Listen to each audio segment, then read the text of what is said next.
বজরঙ্গি ভাইজান সালমান খান একের পর এক সুপারহিট সিনেমা উপহার দিয়েছেন দেশ বিদেশের সিনেমা প্রেমীদের। যেখানেই যান সেখানেই থাকে ভক্তের উচ্ছ্বাস, উত্তাল ভিড়। তবে বেশ কয়েক বছর ধরেই তাকে নিয়ে শঙ্কিত রয়েছেন তার পরিবার ও ভক্তরা। হবেই না বা কেন?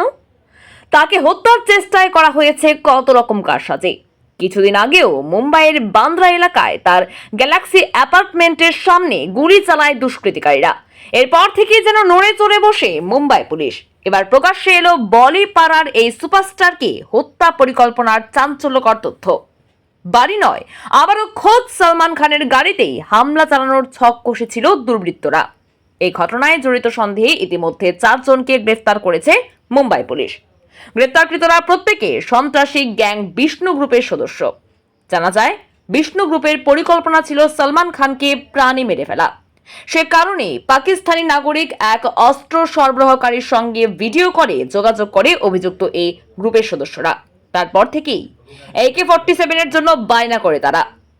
বেশ কয়েকদিন ধরে ওনার উপর নজর রাখছিল গ্যাং সদস্যরা। নায়কের উপর হামলা চালাতে নাকি শিশুদের ব্যবহার এবং হামলার পর নৌকায় করে শ্রীলঙ্কায় পালিয়ে যাওয়ার পরিকল্পনা ছিল তাদের। 1998 সালে সালমান খানের উপর যোধপুরে হাম সাথ সাথ হ্যায় ফিল্মের শুটিং চলাকালীন সময়ে সালমান খানের বিরুদ্ধে কৃষ্ণসার হরিণ হত্যার অভিযোগ ওঠে। তাকে 5 বছরের সাজাও দিয়েছিল রাজস্থান রাজ্যের যোধপুর আদালত। পরবর্তীতে সেই মামলায় জামিনে মুক্তি পায় এই অভিনেতা। তার মুক্তিতে ভক্ত ও অনুসারীরা স্বস্তির নিঃশ্বাস ফেললেও খুশি হতে পারেনি বিষ্ণু গ্যাংয়ের সদস্যরা। এরপর থেকেই শুরু হয় তাদের নানা পরিকল্পনা। কিভাবে সালমানকে বধ করা যায়। হিট তালিকায় সবার উপরের দিকে নাম রয়েছে বলিউড ভাইজানের।